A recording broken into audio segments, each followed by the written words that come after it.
about how we have grown through Tapas. And specifically, we're going to be talking about Tete's fantasy novel, Scale, Blood, and Bone. You can read it by clicking the link in the description, and you can also find it by searching Scale, Blood, and Bone on tapas.io.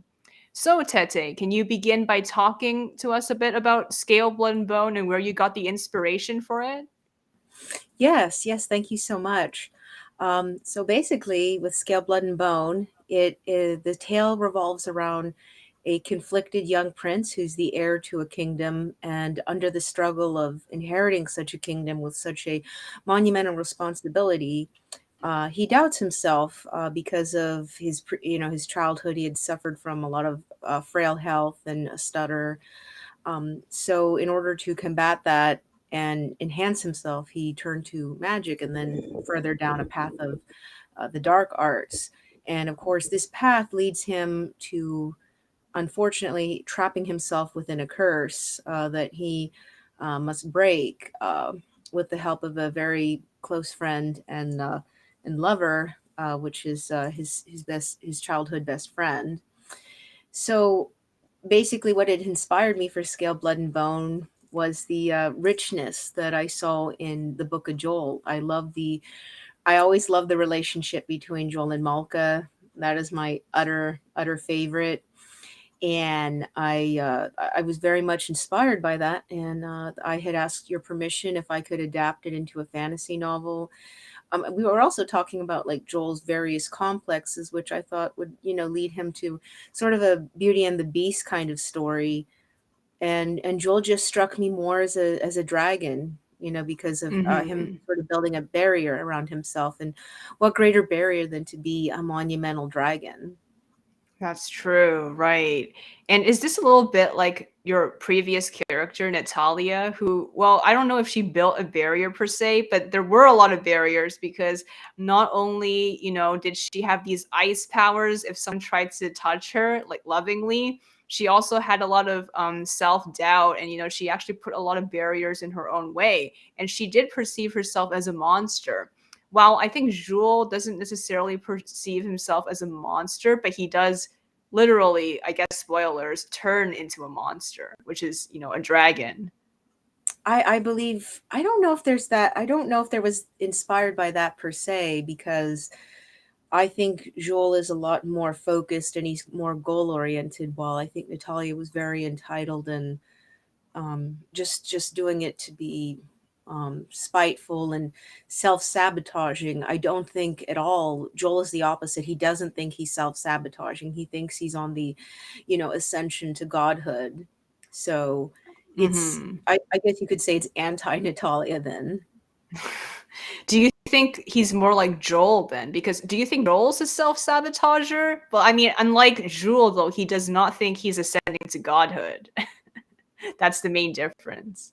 That's true, but I mean, I guess his main goal is that he'll be right. So therefore, it is sort of, I don't know, a validation of ego, maybe.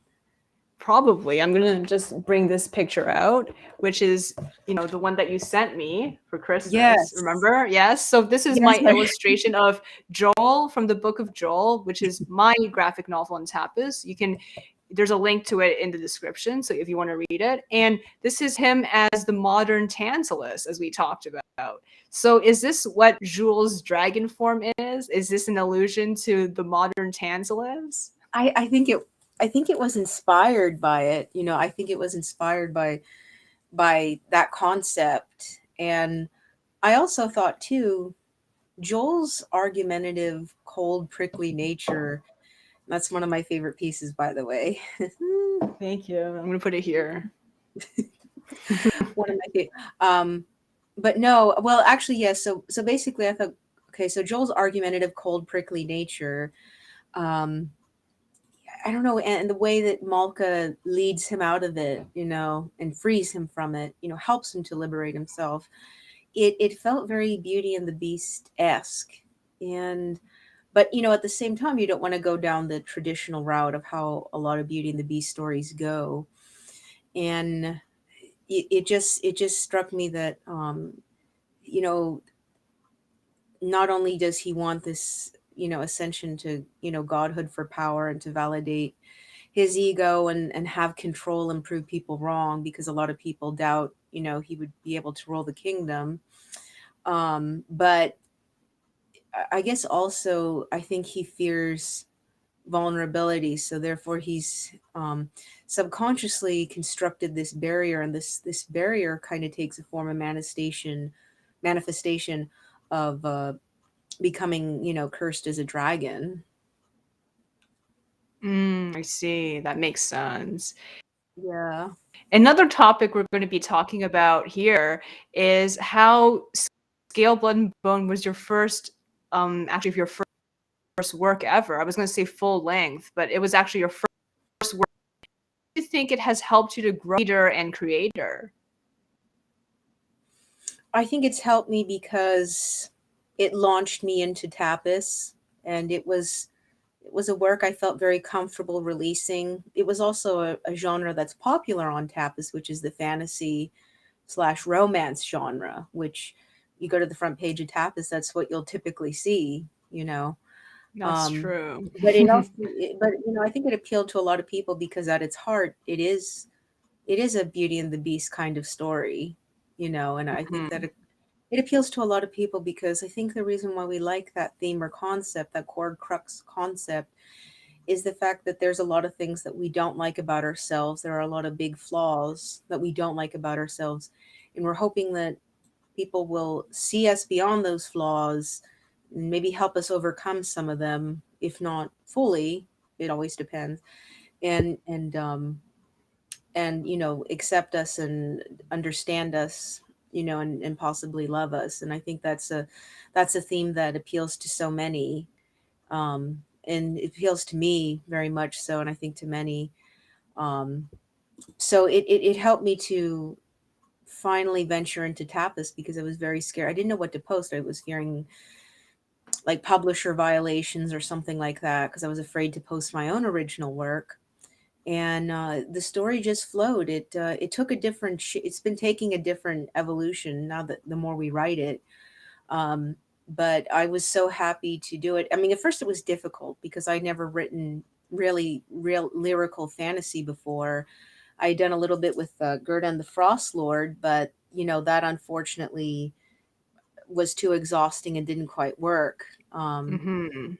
But I'm very grateful that I put it on Tapas and you helped me so much with it, and that you are the main creative consultant, of this work. And I'm so thankful for all the wonderful people it brought into my life from Tapas. So many, like Hellevorn, Endless Midnight Moon, Yvonne Skilling, Pompastic, Becca, um, and others. Riza. Riza as well. And Mhm. shout out to Riza. Can't wait to do that podcast on soups next week. Right, um, exactly. but Yeah.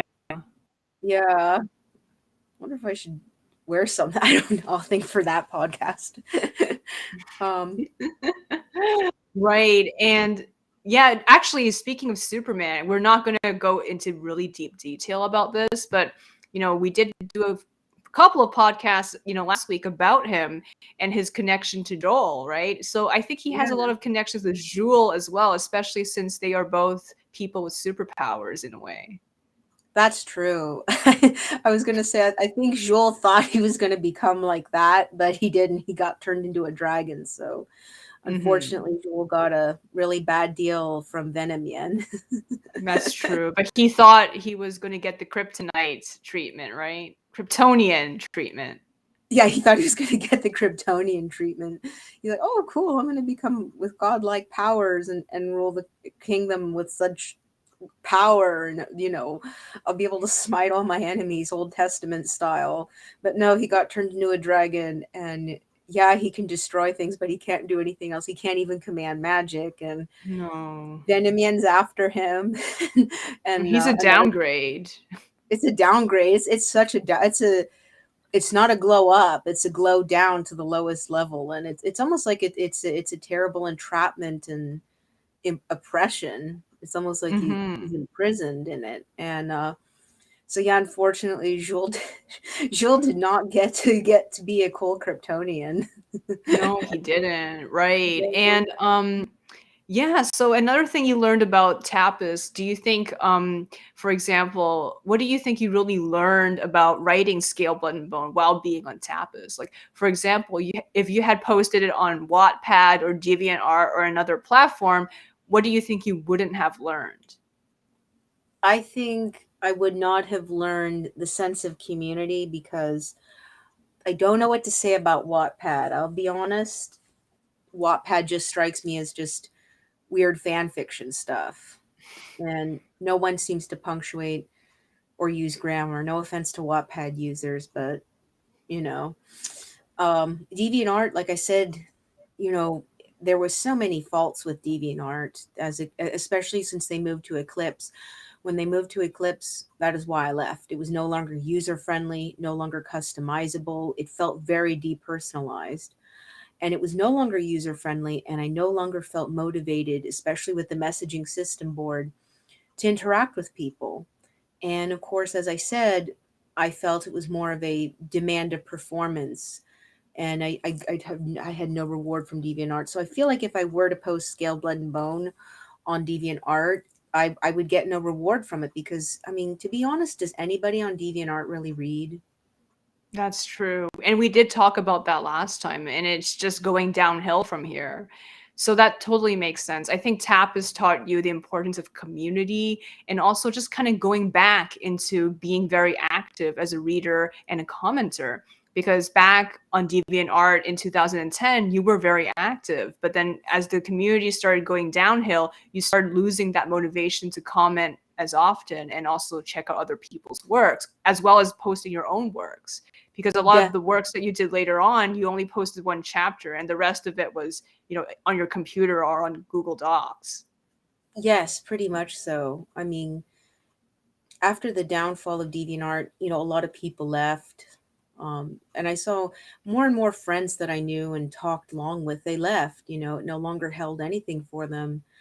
And I grew very despondent, and I did try to find new friends, but they didn't have the understanding of my old friends. Like, for example, Allison, who loved my writing. And you may recall reading from, and I'm a guilty person, I used to write Hitalia fan fiction. I know, you told me. I did, and it was a weird pairing. It was male Germany with female Italy. Oh my gosh, another redhead. So, um, because female Italy has red hair. Um, but me and my connections with red hairs now. Now I've got Malka, and I've got the cinema version of Lois and Clark. Lois, right? Yeah, Yeah. precious redhead, we're precious gonna redhead. we're gonna add Superman and Lois into Sims. We're gonna do that Are very soon. are we using comic canon, or are we using DC Cinemaverse? We're gonna try to look for the one that you like, which is the Snyder universe. So we're gonna see if that exists on the Sims gallery thing. If not, we can just take whatever they have and change it. That's true. Or if you find original canon, like not even Silver Age or modern, I'll help you with it. That would be fine too, because I do love Golden Age. I do like dark Hmm. haired feisty Lois. Yeah, we're gonna probably do a stream of that, adding Lois and Superman into our Sims game, and I think they should really interact with Joel and Malka and Jewel and Malka. That would be pretty confusing, like all three couples interacting because they do kind of look alike. Yeah, we're gonna Jewel have and like Malka, Lois, Joel. a DC universe, Lois and Superman, and Joel and Malka. They all Yeah, have the same color palette. that's true. Oh my gosh. So three handsome dark haired men with these, with a trio of lovely redheads. Oh, don't forget Gerda, but then she's single now, right? Because we are reaping Kai. He is no longer part of the Sims game either. Well, that's true. But now she can be with Harvey because Harvey's her love. He's actually already married, Oh, but he's having all these affairs. I don't know. Maybe Harvey will get divorced and marry Gerda She really loves Harvey, God bless. It's so sweet. Everyone likes him. Like who else? Oh yeah, I think it was Aolf, right? He also thought he was really hot, and the Frost Lord. He thought Harvey and the Frost Lord. What can I say? Harvey's such a sweetheart, right? Hmm. I think that's it Um, for this stream. I mean, there's not that much to say about how we grew through Scale, Blood, and Bone, except that we learned a lot, and I it think we really did. kick-started your Tapas career, It really did. I'm so so to grateful speak. for Scale, Blood, and Bone. And, it also taught me so much about fantasy. It told me how to write fantasy and how to inject intricate psychology into it. Because, like I said, so much of fantasy, as we Mhm. discussed in our previous podcast, it feels kind of dead because it's focused on aesthetic or world building. And then the Mhm. drama just feels like curtain dressing. But with Scale, Blood, and Bone, That's we true. really entered in the psychological heart of it. And it's really made me challenge and think about a lot of things. And the story itself has really changed too. The more we write it, the more it evolves and takes on different life every time we approach it. Right. And I think to end this podcast, that's another thing that has taught you because it has a scheduling system. So you always want to add more to the buffer. Whereas, for example, deviant art, you can't really do that, especially since there's not much of an audience. So you feel less motivated to do that. But with Scale, Blood, and Bone, you keep on writing for it. And that's how the story kept on changing and developing as your concepts became more solid. It's part of the writing process, actually starting to write it instead of just thinking about it. Exactly, exactly. It's been such a real profound change and a very welcome one to have that kind of structure and have that schedule. It's so vital, and I'm so grateful for it because with DeviantArt, you can post anything anytime you want. No one's really expecting it, and then Hmm. you have to question: is anybody going to really care to see it? And so you don't feel motivated. But with Tapas, it's like everyone is expecting this to come out weekly or bi-week, however. Hmm. And now I know there's an audience that cannot wait for the next chapter next week. And that makes me feel so great, so motivated. And I feel like I have a responsibility to the audience too. They're Hmm. expecting this, they're expecting to read another great chapter, and I need to deliver that. And they're depending on me to deliver that, good lit to them. And Exactly.